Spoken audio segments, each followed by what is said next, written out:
bring this all together for me. Stefon Diggs visited the Patriots, a team that supposedly was prioritizing culture this offseason, especially in potential offensive huddle mates and targets for Drake Maye. Goes out and brings in a guy with a bad knee who's over the age of 30 and has been a bit of a dink in multiple cities. How does it all make sense? Well, start with desperation. You have a wide receiver room that is lacking, and you do not want to go into the season with that room, and the only ad being Mac Hollins and, say, another rookie who may or may not come in the top five, maybe a second or third round pick or whatever. Like, they need more bodies, better bodies, and he certainly would qualify, assuming that he's on track to be on the field sometime, I would guess, in October, like in terms of playing a game again. He was on pace for a 1,000-yard season last year in Houston before the knee went out at the end of October.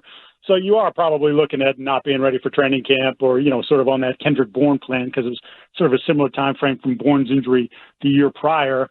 And then realizing you're probably not getting the best player that he's going to be until a year after.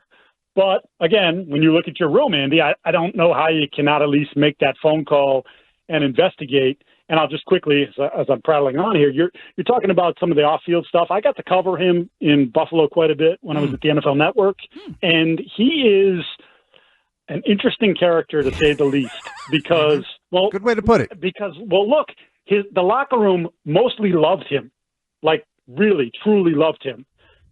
But the coaching staff and the front office, he drove them nuts. And obviously, you remember sort of the end of his time there, the blow up against Cincinnati in the playoff game where he's reading Josh Allen and Joe Brady, the riot act on the sidelines, and they sort of just tuned him out. Then there's the social media posts, like you don't need an awesome receiver to be a great quarterback. And then he responds, "Are you sure?" Like there was all kinds of little passive aggressive stuff with Allen. So I think they have to investigate all that stuff. I mean, the people in Houston will tell you he was awesome for them last year. And that's what I was told. And, he's named captain and all these things. But, okay, a year prior, he was not awesome. And Buffalo said, you know what?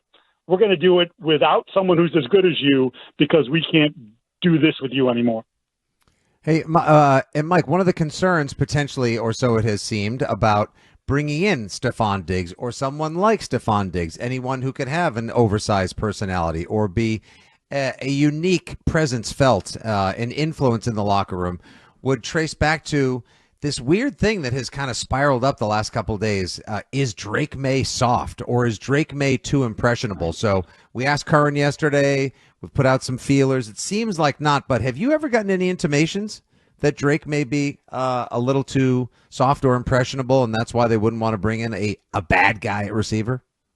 No, I think people are just making the leap because they have prioritized character a little bit more this offseason, and I think it makes a lot of sense.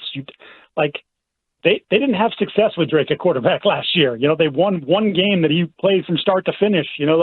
They're not a good football team. The roster isn't good. And they're getting rid of sort of the feeling in there that some guys thought they'd already made it, or they had the right to complain when they weren't getting touches, when you're like, who are you and what have you done in this league? I think they're trying to minimize that. And I think that's led to people sort of making this leap that, they're protecting the kid. The kid's not tough enough. I don't get that at all. And I never talked to anybody in there or have talked to anybody since the season ended who were like, yeah, he's a little, no, I never got any of that. So I think it's just people making the step because they have been a little bit cautious about who they brought in here during the course of this offseason. Mike, a question that I've begun to ask in relation to that, Drake Maye and the offseason, what do you think is potentially more damaging for Drake Maye and the guy and you've seen and interacted with for a year? Would it be potentially more damaging to surround him by some guys of questionable culture, or would it be more damaging to surround him by no talent, no left tackle, no number one target? Which one is more challenging for him to develop through? I am a huge believer in having character in your football team, and it's one of the reasons why I felt like this team is, it's not the entirety of why they fell flat on their face the last 2.5 seasons or whatever, but I felt like they got away from who they were. You obviously lost Tom in that equation too, but you got away from who you were, and you had a lot of mercenaries on your football team, and nobody really, you're going to follow Devon Godchow? Like, that's who they were asking the young players to follow. Devon Godchow only cared about Devon Godchow. Like, and I think there's that holds true for every athlete. They kind of have to look at themselves like, I'm the business here, it's me. But like, there are guys that just understand how to fit in and do the right thing and show the younger players the right way to do it. So I prefer to have better guys, and if he's as good as we think he can be, then he can elevate some of these dudes. I mean, look, Josh Allen's far more beyond advanced in his development, but sort of like that same approach. Like, you can make a 3-2. Like, well, eventually we need that one, yeah, but like, you're good enough that you could probably elevate some of these guys and get them to a better place, and then we'll be ready to take that next step.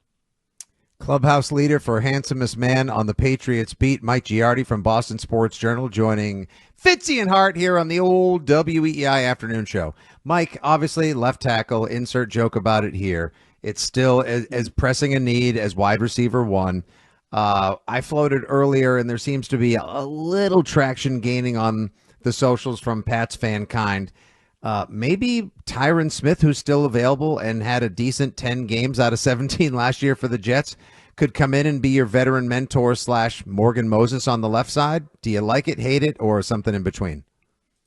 Yeah, no, that is absolutely, when we got down to before the Cam Robinson signing with Houston and you were sort of looking at the leftover names, it's like, call him up, offer him a few $1 million more than maybe he's worth at this point in his career, and just get him. And you're going to have a viable backup plan, obviously. Like, he hasn't played a full season in a long time, managed 10 games last year, but I'll take that, and at least whoever, assuming you're drafting a left tackle, whether you're doing it at 4 or 38 or in the third round, like, giving whoever that player is a little bit more leeway to sort of work himself up to NFL speed where he doesn't have to be, you're going and doing it right away. Because I think as we sort of realize as we're going through this process with the draft guys, there probably isn't necessarily a left tackle that's automatic plug and play like some of the guys that have come out in recent years. So that makes a whole lot of sense to me. Mike, I said earlier in my 3-point stance that Abdul Carter might be the one guy that if he's there at number 4, he would prevent me from trading even good trades. I think he could be an elite player. I think he's one of the best talents in this draft class. But he has 2 red flags. He's got the foot injury, and he's got the off-the-field assault, whatever the heck that was, thing. Are either of those 2 things concerns if you're Mike Vrabel and the Patriots? I don't love the second thing at all. And I think that's going to be part of the calculus of where they put him on their board is talk to all the people that know him, talk to him, get a sense for what that was all about. NFL security gets involved in this stuff as well, looks into things for teams. Like, what happened? And are there other things? Because I think I brought this up to you guys 6 weeks ago, 2 months ago, or whatever. He's a different dude. There's a personality component to him that when you talk to people that have been around him or have gotten to know him, like he's not for everybody. So what is that? I haven't sort of been given, a great idea of what that is, but it's definitely out there. So that's another part of it too. Like, well, what are the things that are making some teams or some people in football who make big decisions say, yeah, just be a little careful with this guy, or you better get to know him first to make sure you're okay with how he's wired. So yeah, I think that's pretty important to kind of get to the bottom of that. And look, if it turns out the tow truck driver was challenged him to a fight, who knows? Like, I don't know the full story.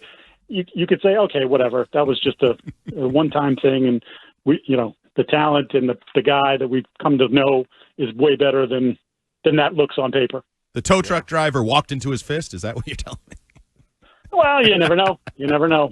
Could have seen, you could have seen dollar signs. You don't know. You never know. True. That's true. Weird. I'm telling you, weird things happen in Happy Valley. It's just in the middle of nowhere too. But and it seems like not everybody's happy in Happy Valley. No, they're trying to get out. Oddly enough, trust me, if you spent more than a night there, you probably would too.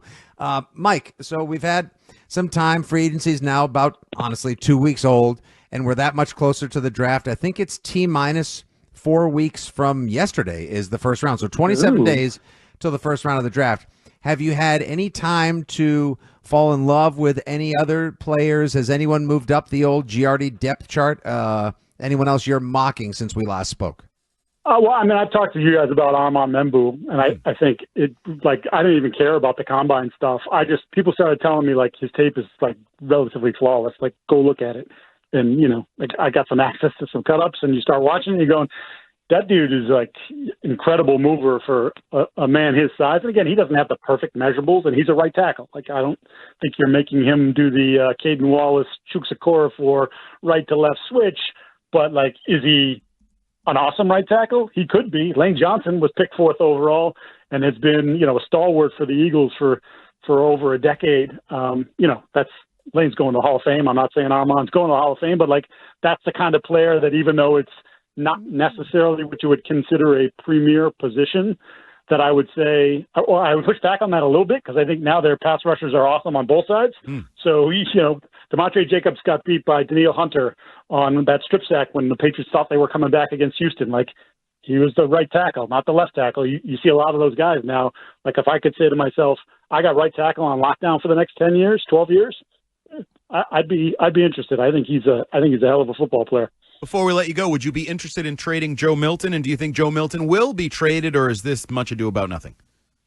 I think that they are trying to drum up as much possible interest in Joe Milton and would like to trade Joe Milton. And I'm not sure I'm necessarily buying some of the rumblings and rumors about, where he's at and, what's he worth. Like, let's put it this way. If someone offered them a 4, I think they would take the 4 and be quite happy and high-five each other in the draft room or wherever they are when that happens, and go out and find the next guy to draft in the 6th round, be it a Riley Leonard type or someone like that, where you say, we'll develop. We look what we just did. We just took Joe Milton, who no one thought could play quarterback, the position of quarterback, and we made him look like he could play the position of quarterback by his 18th week of the season. So, I feel comfortable about my ability to develop the next guy too.